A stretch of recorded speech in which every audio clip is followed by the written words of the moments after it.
Assalamualaikum warahmatullahi wabarakatuh. Sahabat jejak sejarah Islam, hari ini kita akan menyelami kisah epik yang penuh misteri. Kelahiran Yajuj dan Majuj, makhluk yang disebutkan dalam Al-Quran dan hadis. Siapa mereka? Dari mana asalnya? Dan mengapa mereka menjadi ancaman besar di akhir zaman? Jangan lewatkan kisah menegangkan ini hingga akhir, karena setiap detiknya akan membuka tabir rahasia tentang makhluk yang luar biasa ini. Dan sebelum kita mulai, jangan lupa untuk subscribe, like video ini, dan nyalakan lonceng notifikasinya agar tidak ketinggalan kisah-kisah Islami lainnya. Bismillah, mari kita mulai kisahnya.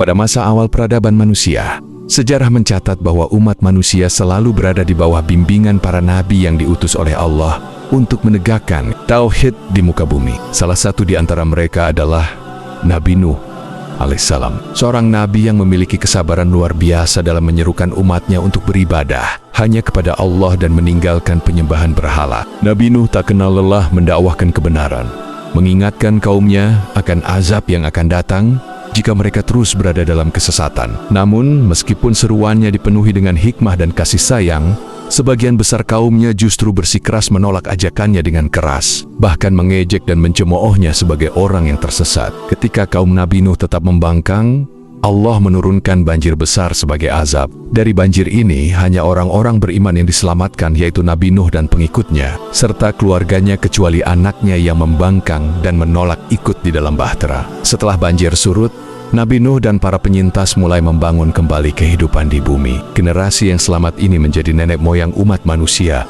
tersebar melalui 3 anak Nabi Nuh, Sem, Ham, dan Yafets.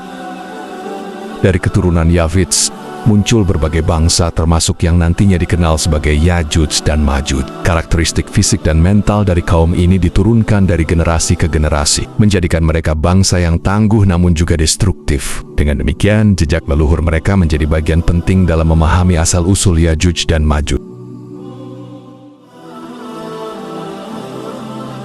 Misteri asal-usul Yajuj dan Majuj, meskipun berasal dari keturunan Adam, memiliki karakteristik yang sangat berbeda dari manusia pada umumnya. Mereka dikenal dengan ciri-ciri yang menonjol baik secara fisik maupun perilaku. Secara fisik, mereka memiliki kekuatan yang luar biasa, tubuh yang keras, dan stamina yang tidak tertandingi. Penampilan mereka sering digambarkan lebih kasar dibandingkan manusia pada umumnya, mencerminkan kehidupan mereka yang keras di wilayah terpencil. Secara perilaku, mereka menunjukkan sifat destruktif yang sulit untuk diredam. Mereka tidak hanya merusak lingkungan di sekitarnya, tetapi juga meluluh lantakkan apa saja yang menghalangi mereka. Sifat-sifat ini menjadikan mereka berbeda secara signifikan dari manusia lain, baik dari segi karakter maupun cara hidup mereka. Beberapa riwayat menyebutkan bahwa mereka adalah keturunan langsung Adam tanpa melalui Hawa, hasil dari mani yang bercampur dengan tanah. Namun, pandangan ini banyak ditolak oleh para ulama karena tidak didukung oleh dalil yang sahih. Pendapat yang lebih kuat adalah bahwa mereka merupakan keturunan Yafets bin Nuh, salah satu leluhur bangsa Turk dan suku-suku lainnya di wilayah utara.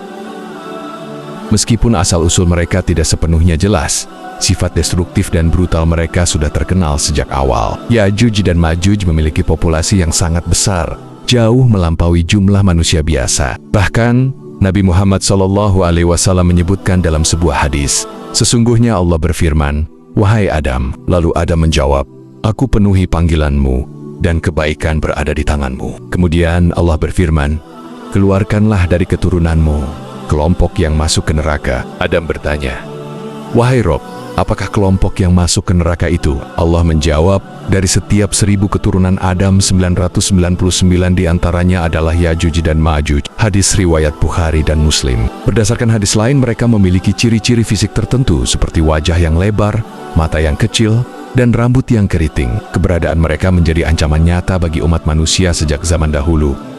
Mereka dikenal tidak hanya karena jumlah mereka yang sangat besar, tetapi juga karena sifat mereka yang suka merusak, melahap segala sesuatu, dan tidak memiliki belas kasihan terhadap makhluk lain. Selain itu, mereka digambarkan memiliki tubuh yang kuat, namun bentuk dan penampilan mereka seringkali dianggap berbeda dari manusia lainnya. Riwayat-riwayat menggambarkan mereka sebagai kaum yang tidak memiliki sifat sopan santun atau tidak beradab, lebih menyerupai suku liar yang hidup hanya untuk memenuhi nafsu dan kebutuhan dasar mereka. Penduduk di wilayah-wilayah sekitar tempat tinggal mereka merasa sangat terancam oleh keberadaan mereka. Kaum ini tidak hanya dikenal karena jumlahnya yang luar biasa besar, tetapi juga karena kekejaman yang menyertainya. Hidup dalam ketakutan akan serangan mendadak dari kaum ini. Penduduk seringkali menceritakan kisah-kisah mengerikan tentang kehancuran yang mereka timbulkan. Mereka membayangkan ladang-ladang subur berubah menjadi gurun tandus dan desa-desa yang damai menjadi puing-puing hanya dalam hitungan jam, memberikan nuansa kengerian yang sulit dihilangkan dari benak mereka.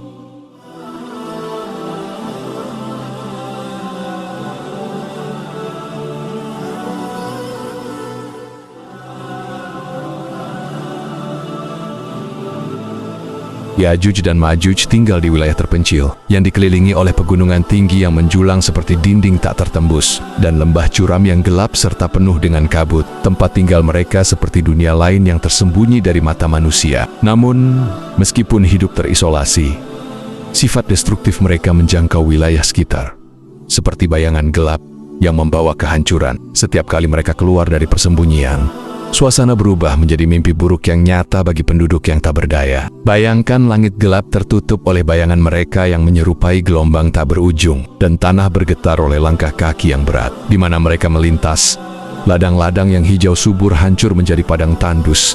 Desa-desa yang damai berubah menjadi puing-puing, dan jeritan ketakutan menggema tanpa henti. Kehadiran mereka membawa teror mendalam, sementara penduduk hanya bisa menyaksikan kerusakan dengan perasaan tak berdaya dan putus asa. Kisah ini menjadi peringatan akan kekuatan destruktif mereka yang mengerikan, meninggalkan jejak trauma dan kehancuran dimanapun mereka muncul. Ladang-ladang yang hijau subur berubah menjadi tandus, pohon-pohon besar tumbang seperti jerami, dan kehidupan makhluk di sekitar mereka diluluh lantakan tanpa belas kasih. Mereka datang seperti badai besar, merampas hasil bumi dan membunuh siapa saja yang menghalangi, tanpa pandang bulu, tanpa rasa kemanusiaan. Jeritan ketakutan menggema di udara setiap kali langkah kaki mereka yang berat dan deras terdengar. Tak seorang pun berani melawan, karena jumlah mereka sangat besar, dan kekuatan fisik mereka seperti monster tak terkalahkan. Kengerian yang mereka bawa menjadikan nama mereka sinonim dengan kehancuran, meninggalkan jejak berupa kesunyian yang menakutkan dimanapun mereka pergi. Penduduk yang hidup di sekitar wilayah Yajuj dan Majuj akhirnya hidup dalam ketakutan yang mencekam. Mereka berusaha untuk bertahan hidup dengan berbagai cara, meskipun upaya mereka seringkali sia-sia di hadapan ancaman yang begitu besar. Ada yang mencoba memperkuat rumah mereka dengan bahan-bahan yang dianggap mampu menahan serangan, sementara yang lain mulai meninggalkan tanah kelahiran mereka, mencari perlindungan di tempat yang lebih aman. Dalam keadaan yang penuh keputusasaan ini, para penduduk membangun menara pengawas sederhana untuk memantau gerak-gerik kaum Yajuj dan Majuj, berharap dapat mendeteksi serangan sebelum terlambat. Ketegangan begitu terasa, setiap suara gemuruh di kejauhan memicu ketakutan akan kehancuran yang tak terhindarkan. Kehadiran mereka membawa ancaman yang terus-menerus hingga situasi menjadi semakin kacau dan tak terkendali. Di tengah kegelisahan ini, para penduduk setempat mendengar tentang seorang pemimpin besar yang dikenal sebagai Zulkarnain. Sosoknya disebut sebagai seorang raja yang tak hanya memiliki kekuatan militer luar biasa, tetapi juga dihormati atas kebijaksanaan dan keadilannya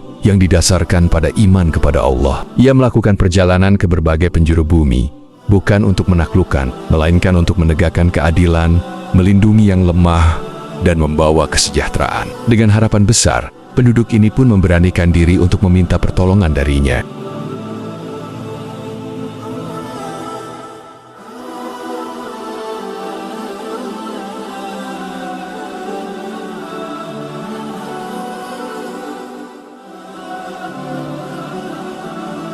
Zulkarnain adalah seorang pemimpin yang melakukan perjalanan ke berbagai penjuru dunia untuk menegakkan keadilan dan membantu mereka yang tertindas. Ketika tiba di wilayah yang berbatasan langsung dengan tempat tinggal Yajuj dan Majuj, penduduk setempat datang memohon pertolongannya. Mereka berkata, "Wahai Zulkarnain, Yajuj dan Majuj adalah kaum perusak di muka bumi. Maukah engkau membuat penghalang antara kami dan mereka? Kami bersedia memberikan upah atas jerih payahmu."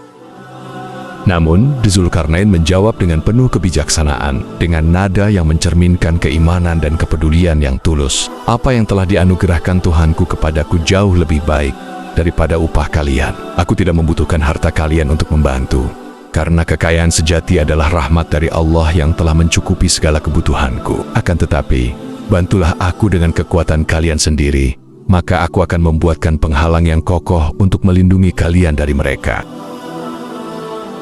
Kata-kata Zulkarnain itu memberi semangat kepada penduduk yang telah lama hidup dalam ketakutan. Mereka merasa dihargai karena ia meminta kontribusi mereka dalam pembangunan tersebut, bukan sekadar menjadi pihak yang pasrah menerima bantuan. Zulkarnain kemudian memberikan arahan dengan sangat terperinci. Ia meminta mereka untuk mengumpulkan potongan-potongan besar besi, batu-batu kuat, dan bahan lain yang diperlukan. Bawalah besi sebanyak mungkin. Perintahnya sambil menunjukkan lokasi yang strategis di antara dua gunung besar sebagai tempat pembangunan. Saat proses pembangunan dimulai, Zulkarnain tidak hanya bertindak sebagai pemimpin yang memerintah dari kejauhan, tetapi juga ikut serta memantau setiap langkahnya. Dengan penuh ketelitian, ia memastikan bahwa bahan-bahan diletakkan dengan benar. Ketika penduduk menuangkan besi cair ke dalam celah-celah yang telah dipersiapkan, ia berdiri di sana, memberikan instruksi dan memotivasi mereka untuk terus bekerja dengan semangat. Suara dentingan besi dan gemuruh dari lelehan logam yang dituangkan menggema di seluruh lembah, menciptakan suasana yang penuh harapan dan keberanian. Setelah lapisan besi selesai, Zulkarnain memerintahkan tembaga panas untuk dituangkan ke atasnya, menjadikan dinding tersebut hampir tak tertembus. Dengan izin Allah, tembok ini akan menjadi perlindungan bagi kalian, kata Zulkarnain dengan keyakinan yang kuat. Ia tidak mengambil pujian atas keberhasilan tersebut, melainkan selalu mengingatkan penduduk bahwa segala yang terjadi adalah atas kehendak dan rahmat Allah semata. Penduduk yang menyaksikan tembok itu berdiri dengan kokoh, merasa lega dan bersyukur. Mereka memanjatkan doa dan pujian kepada Allah, sementara Zulkarnain melanjutkan perjalanannya untuk menegakkan keadilan di tempat lain.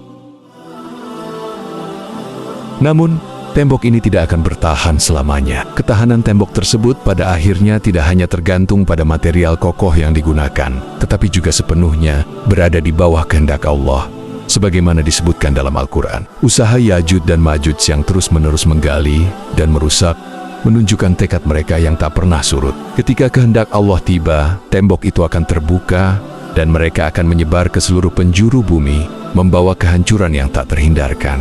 Dalam Al-Quran, Allah berfirman, hingga apabila dibukakan tembok Ya'juj dan Ma'juj, dan mereka turun dengan cepat dari seluruh tempat yang tinggi. Quran Surat Al-Anbiya ayat 96. Ketika akhir zaman semakin dekat, Ya'juj dan Ma'juj akan berhasil keluar dari penghalang mereka. Mereka akan menyebar ke seluruh dunia, menghancurkan segala sesuatu yang mereka temui. Bahkan, sungai-sungai akan kering karena mereka meminum airnya hingga habis. Kehadiran mereka menjadi salah satu tanda besar bahwa kiamat semakin dekat. Namun, Allah telah menetapkan kehancuran mereka. Nabi Muhammad SAW menggambarkan bahwa Allah akan mengirimkan wabah yang mematikan, menyerang mereka secara serentak. Tubuh mereka akan bergelimpangan, dan bumi akan dibersihkan dari kehadiran mereka. Kisah Ya'juj dan Ma'juj mengandung pelajaran penting bagi umat manusia. Ia menunjukkan betapa besar kekuasaan Allah dalam melindungi hamba-hambanya dari ancaman yang tampaknya tidak terkalahkan. Selain itu, ia juga menjadi pengingat akan kehancuran yang disebabkan oleh sifat rakus dan destruktif. Semoga kita senantiasa mengambil hikmah dan menjaga diri dari perilaku yang merusak, baik terhadap sesama manusia maupun terhadap lingkungan. Wallahu a'lam bisyawab. Subhanallah, betapa dahsyatnya kisah Ya'juj dan Ma'juj ini. Dari asal-usul mereka hingga akhir perjuangan mereka di akhir zaman. Semua ini adalah tanda-tanda kebesaran Allah dan pengingat bagi kita semua untuk terus memperbaiki diri dan meningkatkan keimanan. Semoga kisah ini membawa hikmah dan pelajaran bagi kita semua. Jika Anda menikmati kisah ini, jangan lupa untuk like video ini, share ke teman-teman Anda, dan tuliskan di kolom komentar apa pelajaran terbesar yang Anda ambil dari kisah ini. Dan bagi yang belum subscribe, yuk klik tombol subscribe sekarang juga, serta nyalakan lonceng notifikasinya agar tidak ketinggalan kisah-kisah Islami lainnya. Sampai jumpa di video berikutnya. Barakallahu fiikum.